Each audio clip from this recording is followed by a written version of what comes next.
اعوذ باللہ من الشیطان الرجیم بسم اللہ الرحمن الرحیم۔ شروع اللہ کے نام سے جو بڑا مہربان نہایت رحم کرنے والا ہے۔ ایک ایسی قوم جس پر اللہ تبارک و تعالی نے اپنا دردناک عذاب نازل فرمایا اور اس قوم کے تمام لوگوں کو بندر بنا دیا۔ اس قوم کے لوگ کون سا ایسا گناہ کرتے تھے جس کی وجہ سے اللہ تبارک و تعالی نے ان پر دردناک عذاب نازل فرمایا، اور یہ لوگ بندر بننے کے بعد کتنی دیر زندہ رہے اور پھر ان کو کس قدر دردناک موت آئی۔ جب یہ لوگ بندر بن گئے تو یہ لوگ اپنے عزیز و اقارب کو دیکھ کر ان سے کیا کہتے تھے، کیا آج کے دور میں پائے جانے والے بندر اسی قوم کی نسل میں سے ہیں؟ ان تمام تر سوالات کے جواب قرآن و حدیث کی روشنی میں آج کی اس ویڈیو میں ہم آپ کو بتائیں گے، لہٰذا آپ سے گزارش ہے کہ آپ ہماری اس ویڈیو کو اینڈ تک ضرور دیکھیے گا۔ انسانوں کے بندر بننے کی ابتدا حضرت داؤد علیہ السلام کے دور سے ہوئی۔ اس واقعے کا پس منظر کچھ یوں ہے۔ حضرت داؤد علیہ السلام اور ان کی قوم سمندر کے کنارے ایلا نامی گاؤں میں رہتے تھے اور ان کی تعداد 70,000 کے قریب تھی۔ یہ قوم بڑی ہی خوشحال تھی اور اللہ تبارک و تعالیٰ کی فرمانبردار قوم تھی۔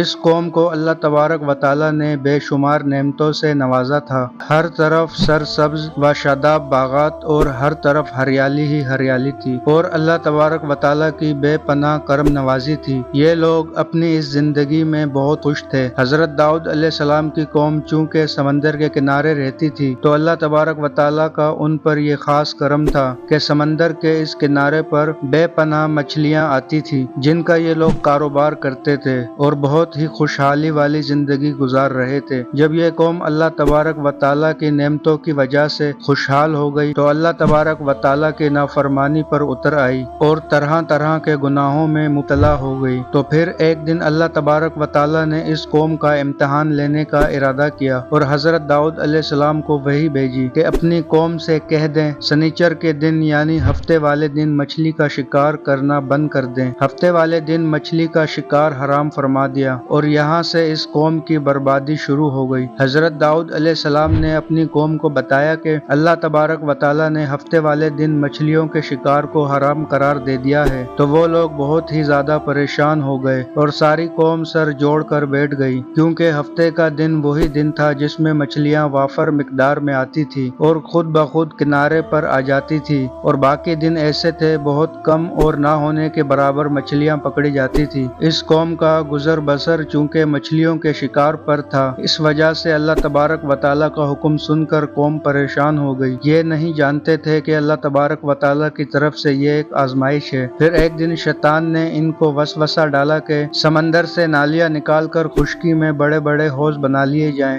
جب ہفتے والے دن مچھلی آئیں گی تو نالیوں سے ہو کر ان بڑے بڑے حوضوں میں آ جائیں گی، پھر اس طرح ان نالیوں کا منہ بند کر دیا جائے، پھر اگلے دن یعنی اتوار والے دن ان کو پکڑ لیا جائے۔ اور شیطان نے اس قوم کو اس طرح ورگلایا کہ ہفتے والے دن شکار سے بچ جائیں گے اور مچھلیاں بھی ہاتھ آ جائیں گی اور وہ بھی پکڑی جائیں گی۔ بہت سے لوگوں کو یہ ہیلا بازی بہت اچھی لگی اور انہوں نے ایسا کرنا شروع کر دیا اور سمندر سے چھوٹی چھوٹی نالیاں نکال کر بڑے بڑے حوضوں میں ڈال دی، جس کی وجہ سے مچھلیاں وافر مقدار میں ان حوضوں میں جمع ہو جاتی۔ اس قوم کے بدبخت لوگوں کو شیطان کا یہ ہیلا بہت پسند آیا، لیکن اس قوم نے یہ نہ سوچا کہ جب مچھلیاں سمندر سے حوض میں آ کر قید ہو جائیں گی تو پھر مچھلیوں کا شکار ہی ہو گیا۔ اس لیے یہ شکار بھی ہفتے والے دن قرار پایا جو اللہ تبارک و تعالیٰ نے حرام قرار دیا تھا۔ اس موقع پر یہودیوں کے 3 گروہ ہو گئے۔ کچھ لوگ ایسے تھے اس شکار کے شیطانی ہیلے سے منع کرتے تھے اور ناراض اور بیزار ہو کر شکار سے باز رہے، اور کچھ لوگ اس کام کو دل سے برا جان کر خاموش رہے لیکن انہوں نے شکار نہ کیا اور دوسروں کو منع بھی نہیں کرتے تھے، بلکہ یہ لوگ منع کرنے والوں سے یہ کہتے تھے کہ تم لوگ ایسی قوم کو نصیحت کرتے ہو جنہیں اللہ تبارک و تعالیٰ عنقریب ہلاک کرنے والا ہے اور ان پر اپنا دردناک عذاب نازل فرمانے والا ہے۔ اور اس قوم کے کچھ لوگ ایسے تھے جو سرکش اور نافرمان لوگ تھے جنہوں نے اللہ تبارک و تعالیٰ کے حکم کی اعلانیہ مخالفت کی اور شیطان کی ہیلے بازی کو مان کر ہفتے والے دن شکار کرنے لگے، اور یہ لوگ اللہ تبارک و تعالیٰ کے حکم کی کھلم کھلا مخالفت کرتے رہے اور ہفتے والے دن مچھلیوں کا شکار کر کے ان کو کھایا اور بیچا کرتے۔ پیارے دوستو، حضرت داؤد علیہ السلام کی قوم کے 12,000 ایسے نافرمان افراد تھے جو منع کرنے کے باوجود ہفتے والے دن نالیوں کے ذریعے شکار کرتے رہے۔ حضرت داؤد علیہ السلام نے ان 12,000 نافرمانوں کو اللہ تبارک و تعالیٰ کے عذاب سے ڈرایا کہ اللہ تبارک و تعالیٰ کے اس نافرمانی سے باز آ جاؤ، لیکن وہ لوگ باز نہ آئے اور کھلم کھلا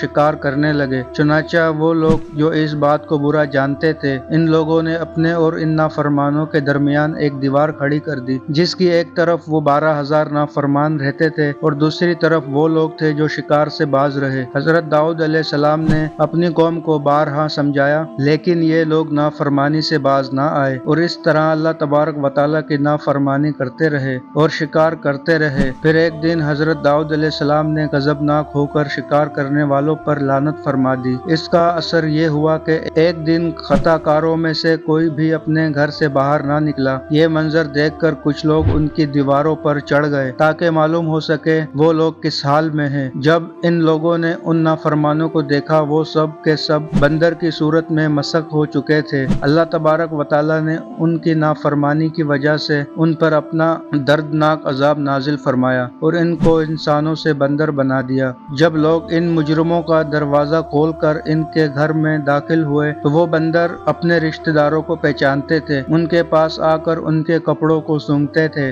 اور زاروں قطار روتے تھے، لیکن وہ کچھ بول نہ سکتے تھے۔ اللہ تبارک و تعالیٰ کے ان نافرمان بندر بن جانے والوں کی تعداد 12,000 تھی۔ ان 12,000 لوگوں نے اللہ تبارک و تعالیٰ کی نافرمانی کی۔ اللہ تبارک و تعالیٰ نے ان کو بندر بنا دیا۔ اللہ تبارک و تعالیٰ سورۃ بقرہ میں ارشاد فرماتا ہے، اور بے شک ضرور تمہیں معلوم ہے تم میں کہ وہ جنہوں نے ہفتے میں سرکشی کی تو ہم نے انہیں فرمایا ہو جاؤ بندر دھتکارے ہوئے۔ اس طرح حضرت داؤد علیہ السلام کی قوم میں سے 12,000 بندر بن گئے۔ یہ لوگ 3 دن تک زندہ رہے۔ اس دوران یہ نہ کھا سکتے تھے نہ پی سکتے تھے، بلکہ یوں ہی بھوکے پیاسے سب کے سب ہلاک ہو گئے اور 3 دن کے اندر سب کے سب مارے گئے۔ اور وہ لوگ جو ان نافرمانوں کو اللہ تبارک و تعالیٰ کی نافرمانی سے منع کرتے تھے، اللہ تبارک و تعالیٰ نے ان کو اپنے اس عذاب سے سلامت رکھا، اور وہ لوگ جو اس شکار کو برا جان کر خاموش رہتے تھے، اللہ تبارک و تعالیٰ نے ان کو بھی اس عذاب سے سلامت رکھا۔ پیارے دوستو، اب بات کرتے ہیں آج کے دور کے بندروں میں سے کیا کوئی بندر ان کی نسل میں سے بھی موجود ہے؟ کیا آج کے دور میں پائے جانے والے بندر انہی بندروں کی نسل میں سے ہیں؟ اس کے متعلق روایت میں آتا ہے کہ حضرت عبداللہ بن مسعود رضی اللہ تعالیٰ عنہ سے روایت ہے کہ حضور پاک صلی اللہ علیہ وآلہ وسلم سے کسی نے سوال کیا کہ آج کے دور کے بندر داؤد علیہ السلام کی قوم میں سے ہیں؟ حضور کریم نبی صلی اللہ علیہ وآلہ وسلم نے ارشاد فرمایا، اللہ تبارک و تعالیٰ جب کسی قوم پر عذاب بھیجتا ہے یا ان کی شکلوں کو مسخ کرتا ہے یا اللہ تبارک و تعالیٰ ان کو ہلاک کر دیتا ہے، ان کی آگے نسل نہیں بڑھتی، عذاب صرف انہی پر ہوتا ہے۔ یہ بات غلط ہے کہ آج کے بندروں میں سے بھی حضرت داؤد علیہ السلام کی قوم میں بننے والے بندروں کی نسل موجود ہے، ایسا کچھ بھی نہیں ہے۔ وہ لوگ صرف 3 دن زندہ رہے، پھر سب کے سب ہلاک ہو گئے اور اللہ تبارک و تعالیٰ نے اس قوم کے نافرمانوں کو صفائے ہستی سے مٹا دیا۔